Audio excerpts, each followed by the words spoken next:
Welcome to the Cine-Siblings podcast, season 1 wrap up. I'm Ian. I'm James.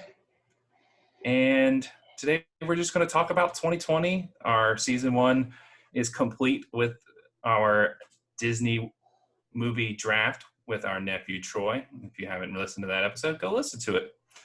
But yeah, we're just going to talk about films 2020 and TV shows in 2020 for the first time ever. A lot of quarantining going on in 2020, so lots of television shows to watch, lots of TV, Netflix, and Prime, HBO Max launched, so that's always fun. Disney Plus launched last year, but yes, lots of Disney Plus. I mean, November cool last year, so yeah, it's gotten on its feet mostly. Yeah, we got all kind of cool stuff to talk about. So, but you watched anything good lately? Well, yeah, I've totally watched through Cobra Kai and enjoyed every stinking minute of it. See, we haven't started season 3 yet, so yeah. Well, you should enjoy it if you enjoyed the others. I'm impressed with the magic they've kept up, and it's nostalgia fan service. It's not a very deep show, and I think that's good. But it does say the points that it makes are pretty good, but not heavy-handed. And I like that, where everybody is not trying to say something profound. Sometimes just let entertainment be entertainment, and don't overthink it, or don't think you're bigger for your britches. Yeah. And speaking of entertainment being entertainment, me and the wife watched a cool movie from 2020 today.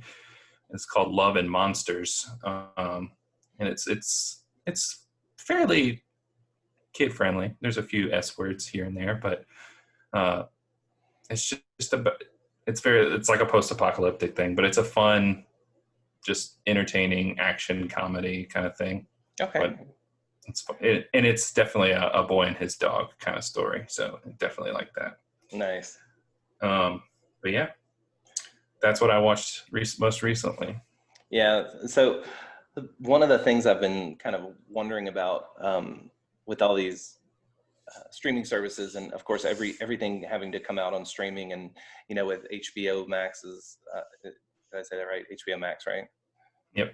Yeah, all their announcements to do all the all the new, was it Warner films? Is that right? Yep. Yeah. So Warner AT&T Time Warner owns HBO and Warner Brothers, and so it's like Warner Media or whatever. Yeah. Okay. Well, home box office makes sense. Now they're really, really kind of living up to that name, but really leaning into it. Yeah. Yeah. With that, it's kind of interesting to see how things are changing, and really, I think we got so used to Netflix, and it kind of just became a thing that I think we took for granted. And now everybody's getting in on the streaming services. We've got Peacock having launched and everything, which I haven't looked into myself. I have Peacock because they have rights to like half of the English Premier League soccer games, which I'm a huge fan of. So I had to just lean into it. And I knew it was getting The Office, so my wife is an Office fiend. Me too, but so I mean, there's some other good stuff on there too. But the thing that killed me is I tried to watch a movie on it and it had commercial breaks. I was like, "What the hell am I paying for?" Yeah, and that can be an issue, and I think that's one of the things that it will keep, I think, Netflix around. Prime is pretty good with no commercial breaks, I think, huh?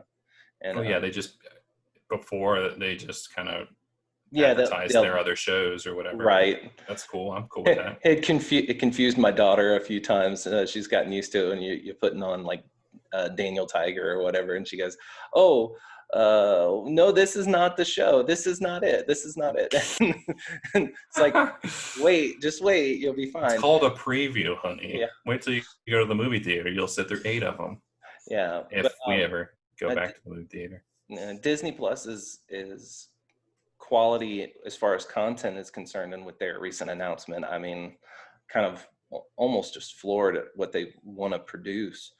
And it's going to be pretty darn high production value. And yeah, I mean, did you see like the behind the scenes stuff for the Cassian Andor no, show? I haven't Like watched they did that like a yet. sizzle reel, and it's like this looks like top notch Star Wars. While the Mandalorian was for the second season, the first season I feel like some of the special effects kind of were like wonky or whatever, but and not up to the Star Wars par in my opinion. But they really ramped things up for the second season, and I feel like that's a good segue to talk about season 2 of The Mandalorian. It was so boss. Right. I'm a Star Wars fan. Obviously, if you're watching on YouTube, you see all of my things on the wall. There's a Boba Fett shrine right here. So I love Star Wars, and I love Boba Fett and the Mandalorian lore and all that. And I've been a fairly big critic or cynic, if you will, about the very formulaic episodes of The Mandalorian. And season 1 was formulaic, and so was season 2, until it really got into the meat of the story. And then it was just like, floor me, like just keep giving this to me. I love it so much. I think one of the things they did with Mandalorian season 2 was almost a fake out of, hey, yeah, it's going to be the same sort of thing, and it's going to be like it is a space western, no doubt about it. But it's going to follow this kung fu narrative, the legend, kung fu with David Carradine, where it's basically he's searching for his brother. He's still searching for his brother every single episode, and you're like, okay, is it going to be like he's searching for a Jedi for like 10 seasons to find a home for the baby Yoda, I thought, the child? I mean, it's super. Here, this person might know something, and then he finds this person, and they're like, oh, I know something, but you can't have this information until you help me. And then he's like, okay. And then he helps him, and he's all heroic. Yay, Mandalorian, Mando, cool. And then you're like, all right, off to this next place, same thing. Yeah, and they did the fake out. They did the fake out. It's like playing a video game, really. And it kind of reminded me a little bit of like the Breath of Fire series, and it's like, okay, you got to do this, but before I can do this, you got to do this, and then you got to do that. It's like a chain of side quests. I mean, it's but some of the Star Wars, some of the stuff on there, like the basically it's a train fight. It reminded me of the video game Shadows of the Empire, where you're Dash Rendar on top of the train, and you gotta. I think the end of the boss fight's at IG-88, but you're just like, okay, this is so video game. You've like been watching the video games. This would make a great video game. Yeah, I feel like the first season was very like action figure-y, like that was very set piece, where you're like, this is something I would play out with my Star Wars action figures, and we probably did. And second season was super video gamey. So, Mando, but it ended the way it ended. Yeah, bro. I mean, and you can talk about spoilers, no spoilers, spoiler warning. Spoiler warning, spoiler warning, spoiler warning. Every time we talk about any show, just understand that we're going to spoil it, because whatever. And I don't usually care about them personally. I know a lot of people do. So, I mean, if you had Luke Skywalker spoiled for you, I am so sorry. But Jamie, you would care if somebody was like, dude, I watched it early and Luke fucking Skywalker shows up. You'd be pissed. No, not pissed. I'd be a little bit disappointed, but not in what I discovered, but not having had that moment. But I'm okay. I'm not that keen on all the having to be surprised about everything. But that was definitely a real surprise. And I sat there and I thought that my expectations were about to be subverted, because I am not a fan of the sequel trilogy, and Ian is, and that's, one of our points of contention about Star Wars. I mean, But I like you have your them. criticisms. I like the sequel trilogy. Fine, it's fine. But as more things start to surface, I do kind of like, oh man, I wish we got that. Oh man, I wish we got that. And I do want to just be like, take a step back and like, all right, well, let's see what they're gonna do with this. And it is the worst Star Wars trilogy. I mean, story wise, I think the prequels are the worst acted, but right, okay, and that's fair.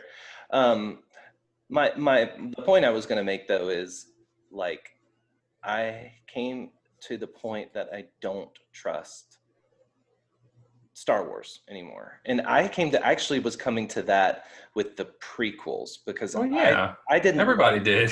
yeah, but like I liked the Phantom Menace because I was 12 when it came out, so I was 10. lacking in taste.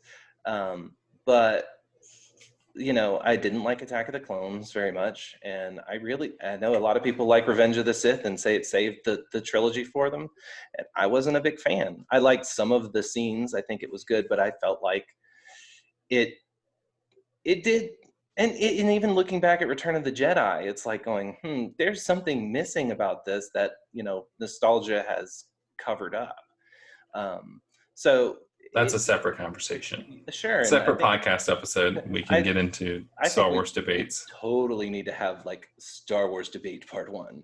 Right. Episode 1. False hope. No, but anyway, so I've been burned enough by Star Wars that I didn't trust that I was going to get the excitement of, oh, there's an X-Wing. And then, it's like, I'm biting my lip. I'm crossing my fingers. I'm like, is it really? He's wearing a glove. It's a green lightsaber. Is it really him? Like, please let it. How are they doing this? And I'm sitting there doing that going, instead of just going every minute of it going, yes, about time. I'm going, oh, please don't hurt me. Don't hurt me again. I'm so wounded by you. I feel, like I know, but lover. Some of the Disney stuff has been good. I mean, you really, really like Rogue One. No, I do enjoy it. On rewatching it a few times, it doesn't have as much charm as I felt like the first time. But one of the things I really like about Rogue One is the lack of the Jedi versus the Sith drama, which I've always been a fan of the Rebels versus the Empire, because I thought that there was a lot more story to tell that got left out in favor of, chosen one stuff, and which, it's always been rather tropey, and I'm kind of like, okay, well, can we get some other things going? But I think that's why I was always so intrigued with Shadows of the Empire. But it's not only did you have this sort of you had everything really. You had, because it was multimedia story. You had a book, you had a video game, you had comic books, you had a soundtrack that, like, I don't know, but it was the criminal underworld. It was the Empire versus the rebellion. It was Jedi versus Sith. And you had all of that cool stuff. Bounty hunters. Yeah. Well, the original expanded universe stuff, I really got upset when Disney decided to make all that, the quote unquote legends canon, because there was a lot of stuff in there that didn't need to be made legends. And I felt like it was kind of sad to see it go. One of my favorites was the X-Wing series. For the same reason I liked Rogue One. It's like, this is a great story, and I really hope that the Rogue Squadron film is going to kind of pay some homage to that line of stories. I don't know what they're doing with it exactly, but yeah, I'm interested to see what they do now with, I feel like, these new creative leads taking over, but in this sort of new storytelling format with a television series or limited series, whatever you want to call it. Because let's face it, Cassian Andor can't last forever because he dies. Right. So it's just super interesting what's coming down the pipeline there, and What I I feel like I can't wait for it. So I feel like it's being innovative, and that's kind of what Star Wars had been about from the get-go, is trying new things and being innovative. And I think even with as much criticism as George Lucas gets for the prequel trilogy, I think he really did try to do some innovation on that, and some of it fell flat. And he didn't like the criticism he got for experimenting and trying to be innovative. But sometimes I think people always think innovation means doing something new, but sometimes it means going to look at the way things had been done previously and maybe doing it better, like mhm. practical effects. Which I think Force Awakens did very well with. Yes, and my qualms with the sequel trilogy has nothing to do with special effects. The special effects in the sequel trilogy are top notch. My qualms are plot, characterization. See, They're nonsense, but no, it's I beautiful. thought Force Awakens was a good setup film for what they were going to do, and then I think they just kind of screwed the pooch. Let's move on from Star Wars and see what else is. Well, one thing I want to talk about though with Star Wars, since we were on The Mandalorian, is the way these streaming platforms are releasing. Right.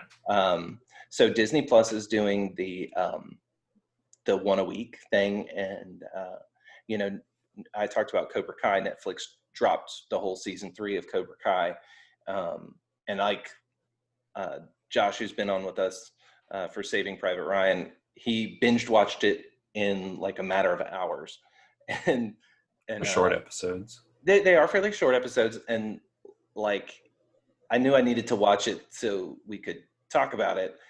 And I watched it, and like I got hooked, and I was binge watching it. Stayed up later than I probably should have.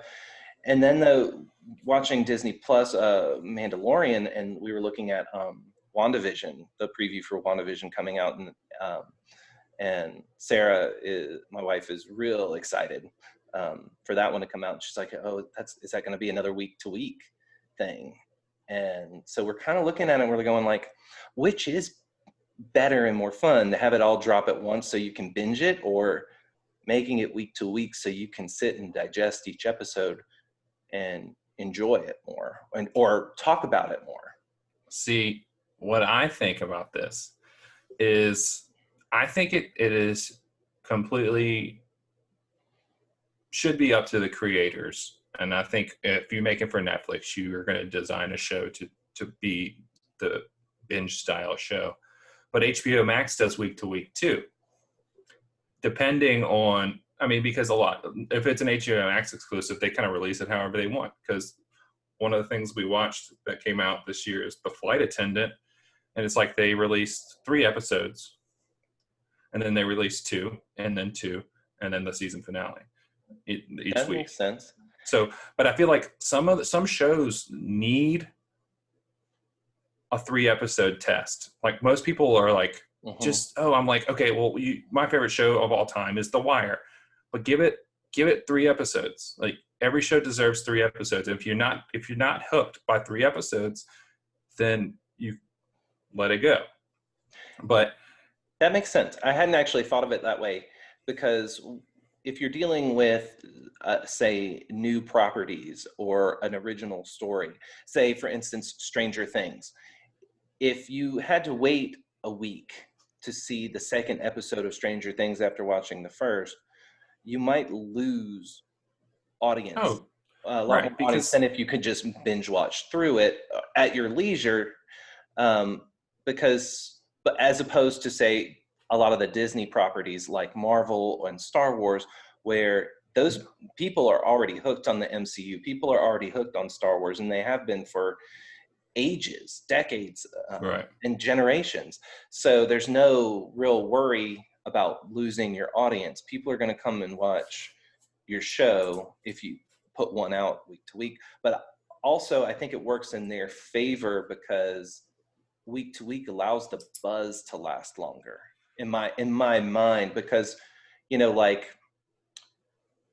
granted, it's not really fair to compare the Karate Kid franchise versus Star Wars, but people are going to talk about Mandalorian for the whole 9 weeks that it's out. And then with that season finale, they're going to talk about that for a few weeks more. Whereas Cobra Kai, you can watch it in a couple days, binging it, not being unreasonable with your binging.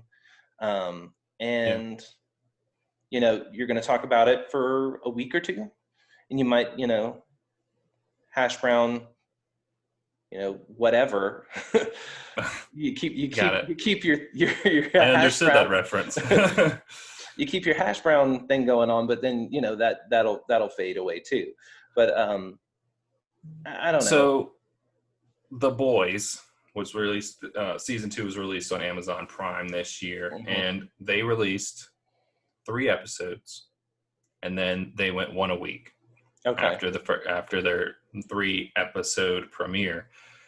And there was huge backlash against the people, against the creators for choosing this. And they told Amazon's like, look, we want to go week to week. This is a story choice. This is how we want to do it. We want people to stew on what they just watched, and keep the buzz going, like you said. And the fans, so many people were not happy. And I get it. The people want binge cultures is real, and then when they want to devour the content, and that's part of the Netflix's problem is they produce so much content and they drop it all at once, but because they have to keep their subscribers. If they're going to drop their entire season of their new hit show, whatever it may be, and then they're like, okay, we dropped season 2 of Umbrella Academy, and they're like, we watched it all. Next. Now what? Yeah, and I think that's a problem, and I fear that could eventually push for lesser content, you know, less quality content, and that is that could be a problem. But then you also have to compete with the likes of Disney Plus, where they're going to be putting out basically theatrical level TV shows, and HBO Max, who's, you know, going to be doing similar things, I feel like. So I mean, I don't know, it depends on how, you know, how much the movie theater culture is basically locked down in part, but we're really dealing with TV shows. So I don't know. I mean, streaming is still a really young sort of way to consume content, and Right. I don't know that there's any necessarily one way to do it, but I think that it's more, I feel like it's more fun for the week to week thing. And if I want to binge watch it all, then I'll just wait until I'm a fairly patient person. Really, I'm a procrastinator, so I can procrastinate watching a show. But yeah, I don't get why people would be upset about, you know, not getting to binge watch their show. It's like, well, people want what they want when they want it. And I mean, and then Netflix has created this sort of culture that's how we get this content, and Amazon does it too. And season 1 of The Boys was all at once, and so when season 2 said we're going week to week, obviously, I mean, you're going to have some people that are like, yeah, I mean, you are, face. And a lot of them are gonna, you know, you have a strong vocal minority, and anybody can say something on a tweet social hole. media. Yeah, you can get a Twitter mob going for anything, and the problem with it is that people listen to it, or they put too much heed, they pay too much heed to it, right? And really, I agree with your concept of letting the artist make their decisions. Also, you know, letting the people who are fronting the money, your investors, make some decisions too. You know, your producers and such. So, as a you know, writer, both of us working on books, like, you know, fictional stories. It's like, you want to tell your stories the way you want to tell them, and, you know, you put chapter breaks in there for a reason, and you know, because maybe you want the reader to say, okay, well, I'm going to stop for a minute and digest what I just read. That's how I use my chapter breaks. So it's the same kind of thing with the end of an episode. So see, yeah, I feel like that's how reading, beta reading some of your stuff, and people reading mine, I feel like I put chapter breaks in there not to sort of like let you digest, but also to keep going. Like my book is almost sort of based on this binge society where you want to keep devouring this story. Yours is more like, okay, well, if this was on Hulu, this is where they'd throw in a commercial break. Great. I pay for no commercials, damn it. Yeah. Did you watch The Queen's Gambit? No, I haven't watched it yet. We were looking for something a little more mindless and thrillery to watch. So we ended up, we've been watching, and it's just been one of those things we've had on, other than Once Upon a Time on Disney Plus, which our son likes. Okay. But we've been watching The Zoo, which it's a pre-apocalyptic, post-apocalyptic kind of show where the animals are somehow being turned to cooperate with each other against humanity. So Planet of the Apes, but for all animals. It's not even as good as that as a premise. Like it stretches my suspension of disbelief to such a level. It's fun. Sarah, it's a show that Sarah can go to sleep to, and I don't have to pay enough attention to, so I can write in bed. So, whereas like a show like The Queen's Gambit, I've heard so many good things that I would actually want to pay attention to it, and I think so would she. So it's just that's kind of what's going on with that right now. So The Queen's Gambit, there were a couple of really good limited series that came out this year. The Queen's Gambit being one of them, and that's another kind of format you can go for. I think the prime way to tell a story, right? Right. It's self-contained like a movie, but it lets you flesh out these characters so much more than a movie can, and so much. But it's not. There's no filler like television series can have, and The Queen's Gambit is a prime example of a outstanding limited series, and whether or not they're going to do a season 2, because everyone's response was like, basically is like, I don't know anything about chess, but I am loving this, and I really do a great job.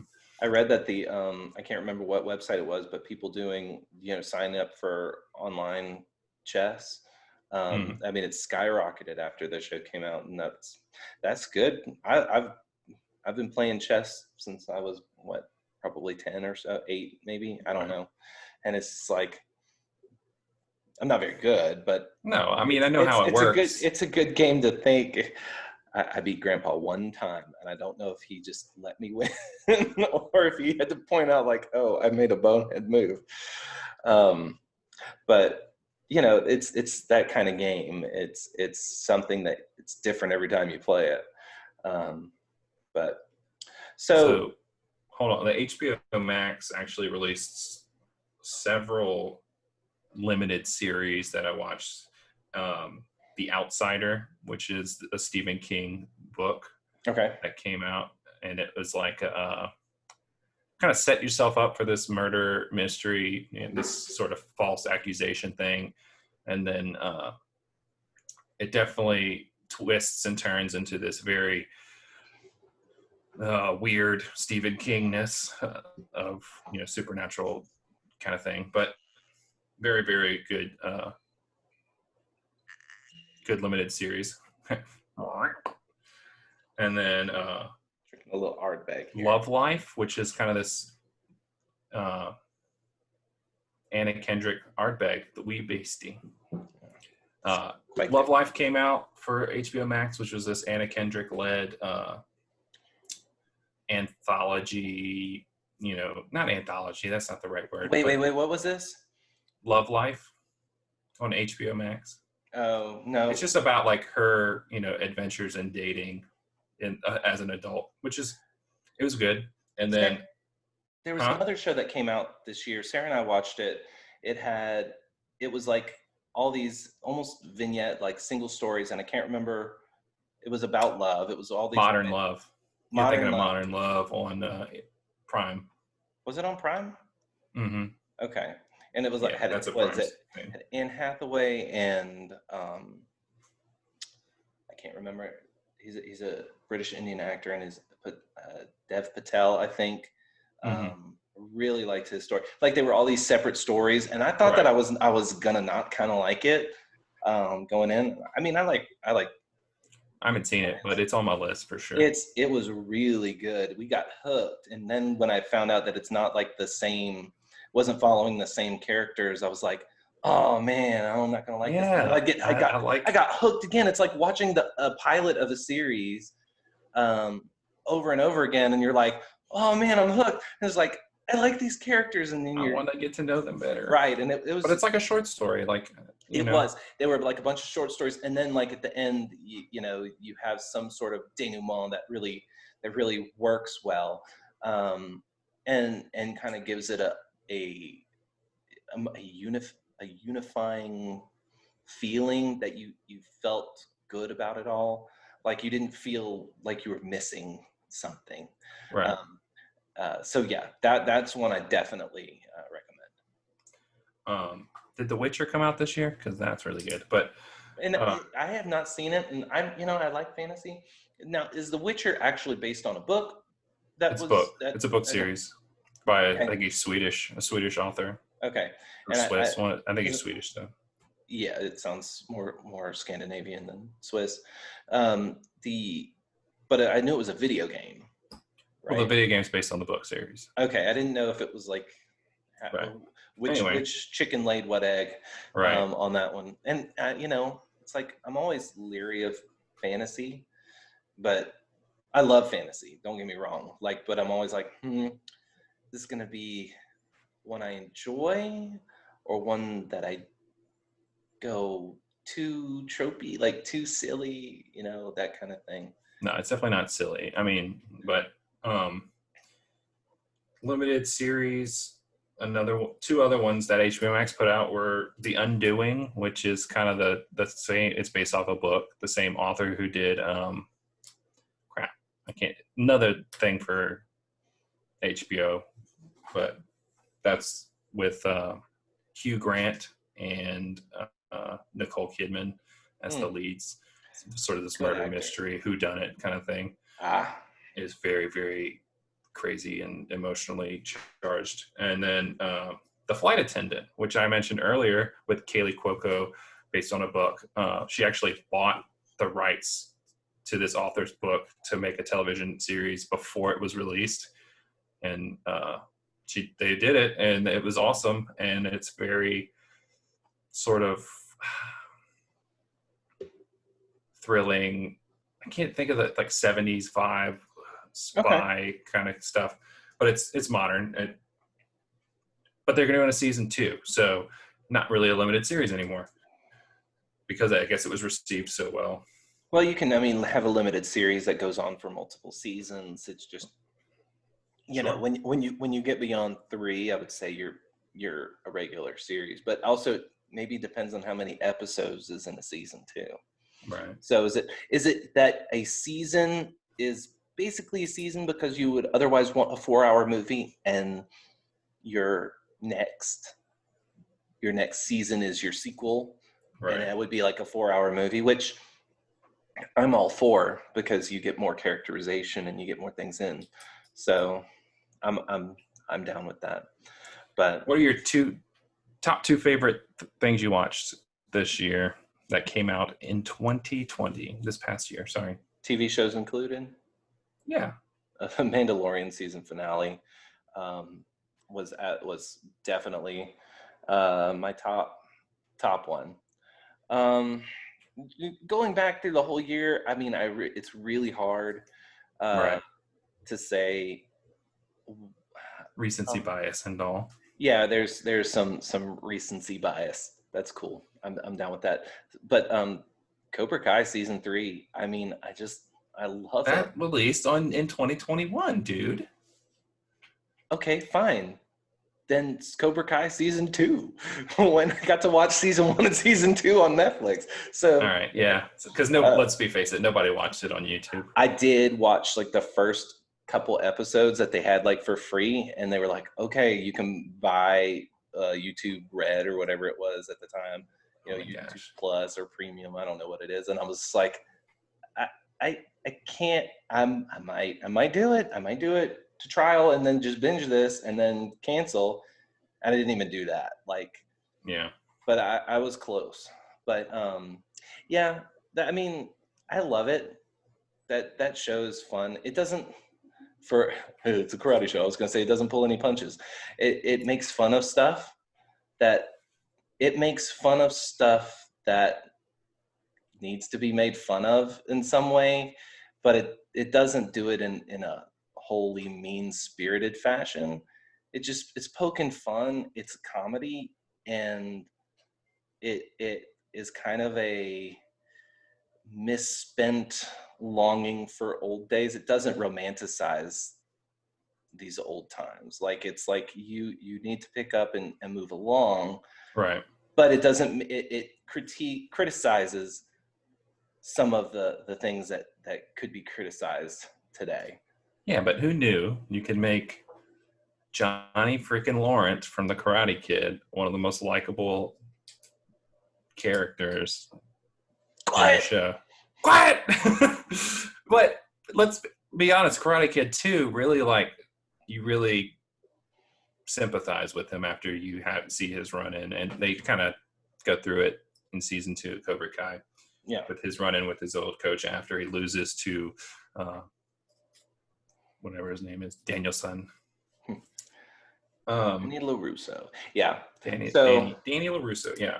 Yeah, those are my favorites. I mean, I think probably what was like the worst thing that came out in 2020? The worst? I mean, there's tons of bad stuff. The biggest disappointment, the biggest letdown for me was Tenet, the new Christopher Nolan film. Okay. That he basically forced into theaters. He forced Warner Brothers to release it in theaters, and it bombed. And now they're releasing all their stuff on HBO Max and in theaters, which seemed to do well for them for Wonder Woman 84, which is also not, I wouldn't say a disappointment, but it wasn't as good as it could have been. Yeah, I did not watch it, but I did hear from a lot of different people that, not that it was horrible, but just that they were disappointed. Right. And so, I mean, when your film is this good, you're at Wonder Woman 1, and then you're at Iron Man 1. Your film is this good.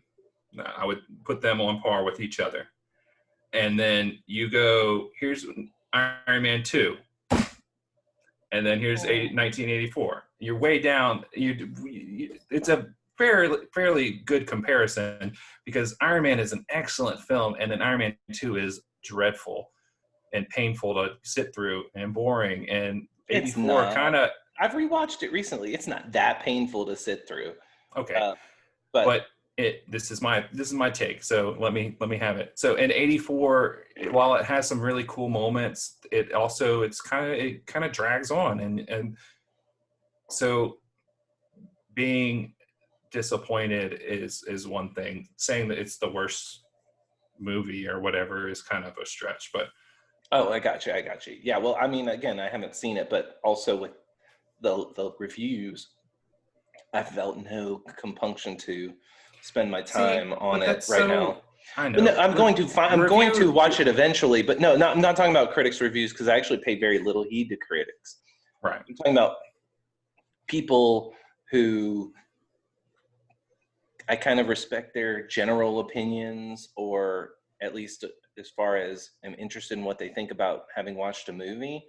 I'm gonna, if it's like, if I hadn't seen the season finale of Mandalorian and I found out that it was something that was so awe-inspiring, and I'm gonna be like, okay, well, I'm gonna hurry up and go see that.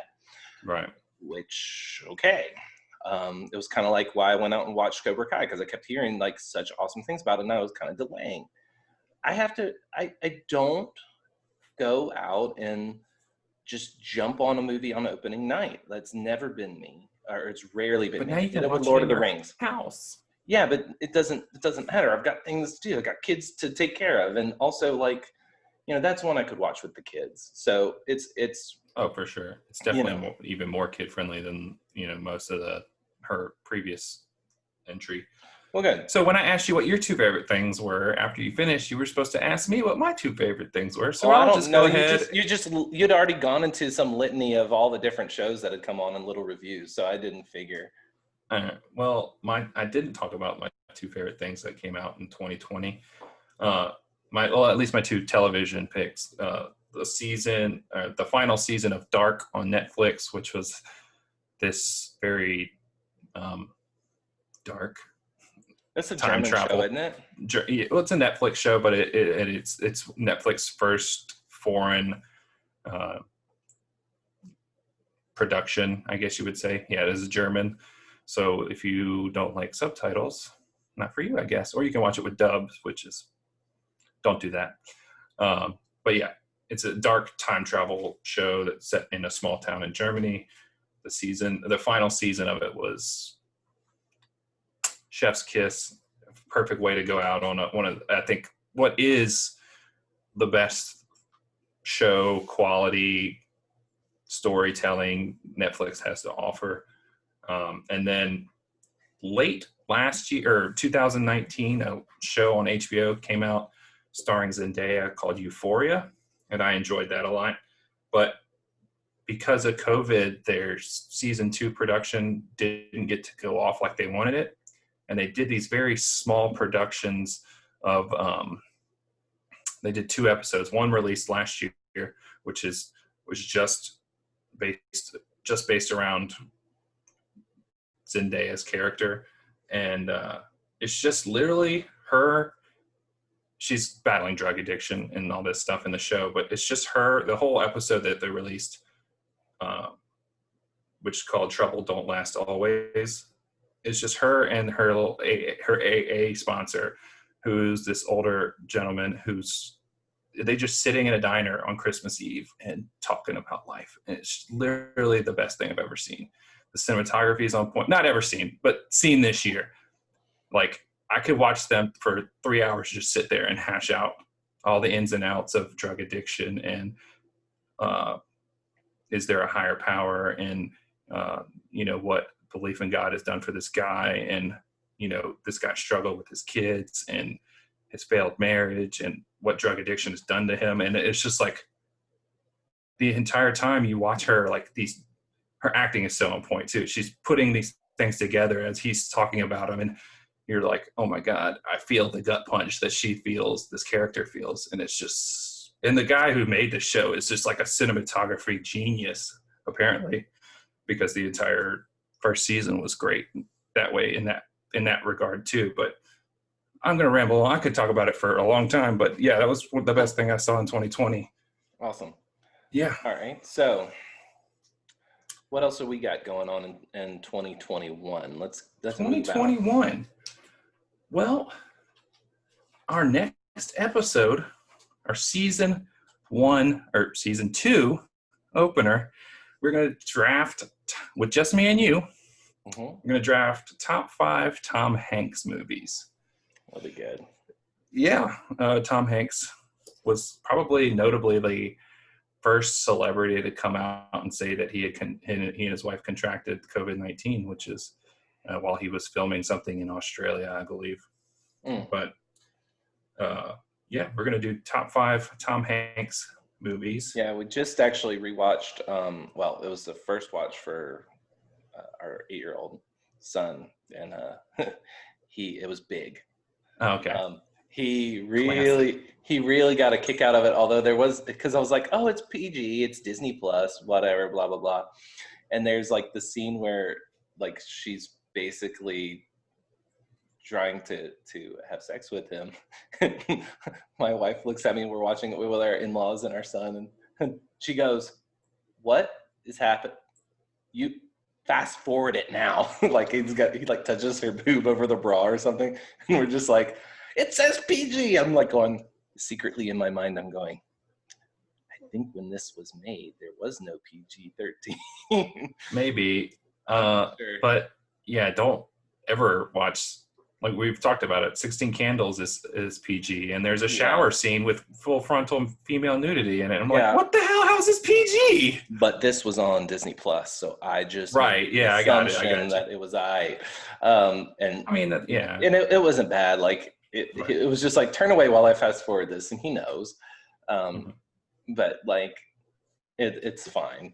It was just one of those things. I'm going like, oh no. Spoiler alert, what my my first pick on Tom Hanks movie is going to be. We talked about it already multiple times. And then it's going to be retired. Unless I get first pick, because, I could get first pick. Yeah, whatever. Following that, we're going to do a top 5 movie weapons draft. The iconic weapons of film. We're going to get a little PP7 action from James Bond. And then we're going to do top 5 Arnold movies. Top 5 Arnold Schwarzenegger movie draft. That is going to be a fun one. That should be very enjoyable. You know what? We should switch it to top 5 Arnold one-liners. I don't know. Maybe. Stick around.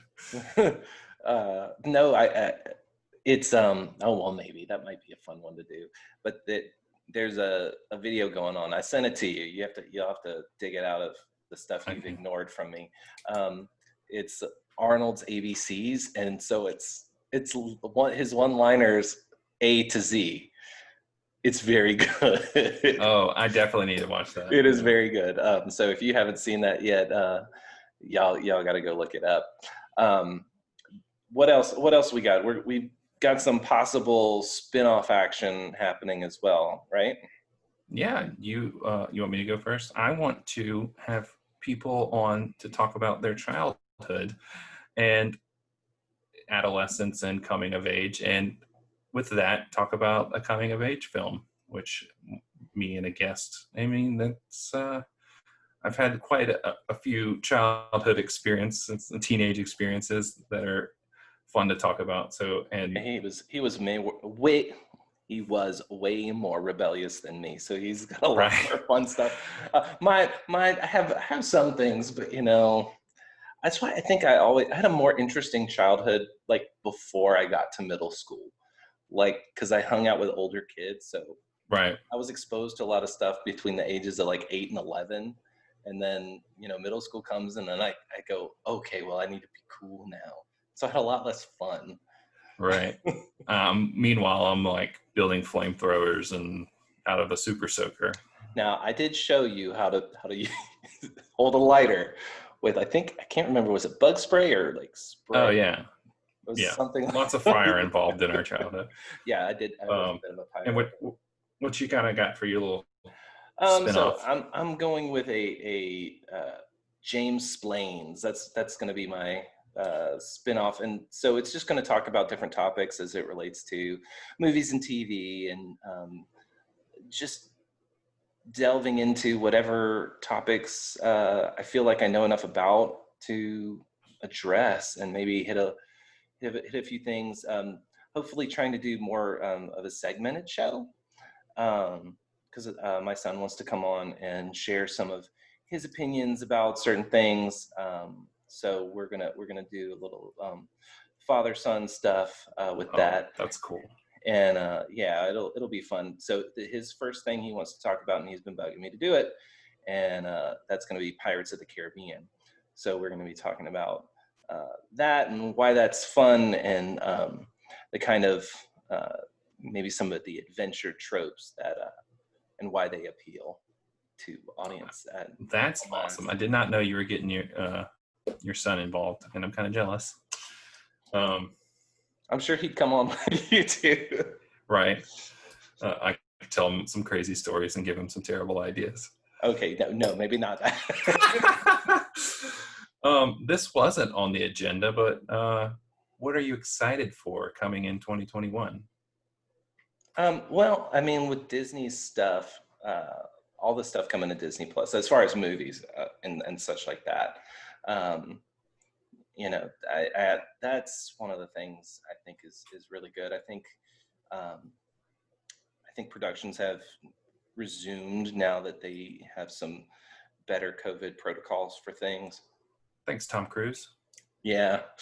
And also we have, the vaccines and everything. So it was kind of like we weren't supposed to be getting back to normal, but I really hope by the summer things are starting to look a little bit more open around the country. So that's my big Marvel hope and for Star Wars.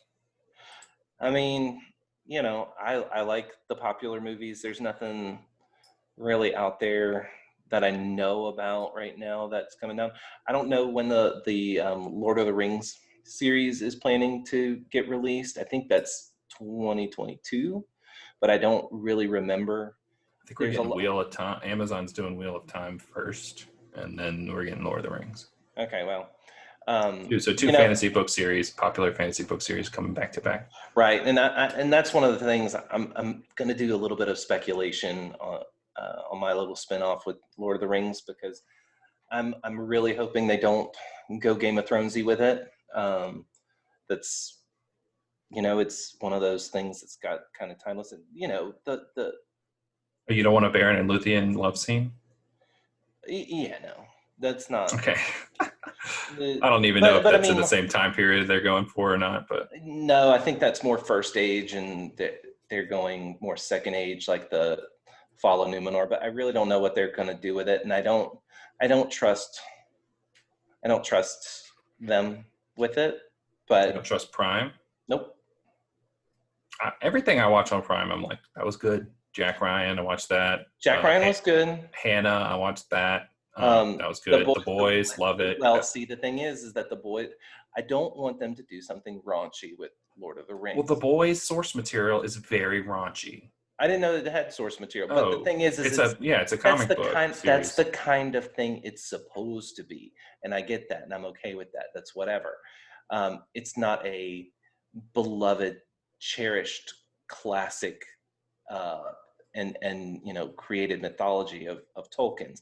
So I don't know. It does concern me, and I'm a total Tolkien fanboy. I think that there were some things he could have done differently, maybe a little bit better or worse or whatever, but he did everything with a purpose. So I don't know. I don't know how good it's going to be. I don't know how you can put some of his mythologically told style tales into a good narrative. So, I mean, well, a television series is definitely the place to do it if you want to do it.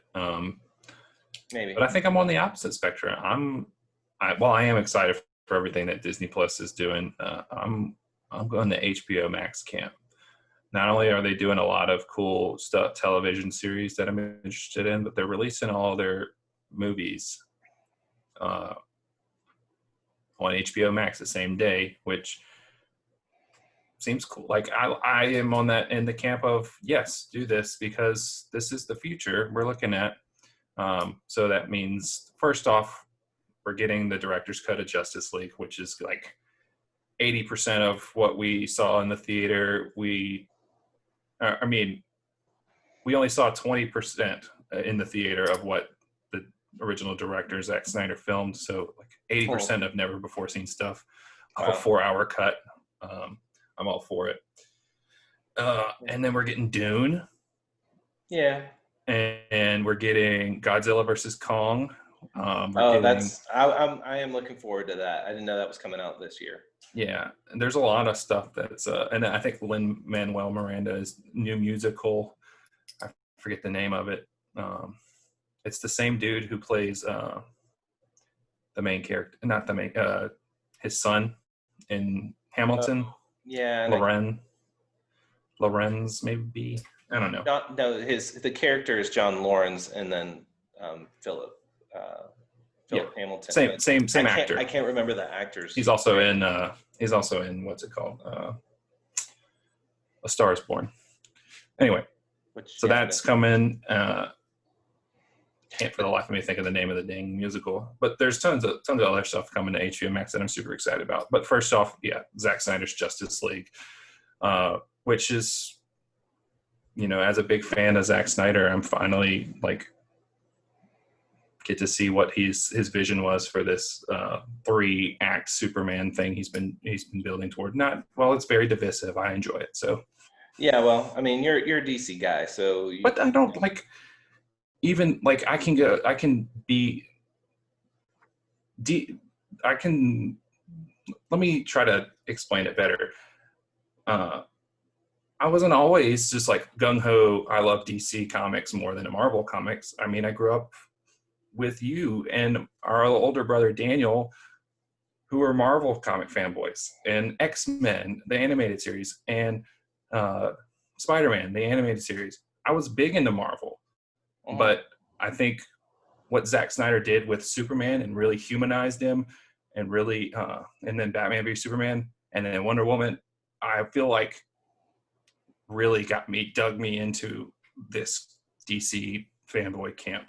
So to finally to see his vision kind of like completed or whatever, it really hits me.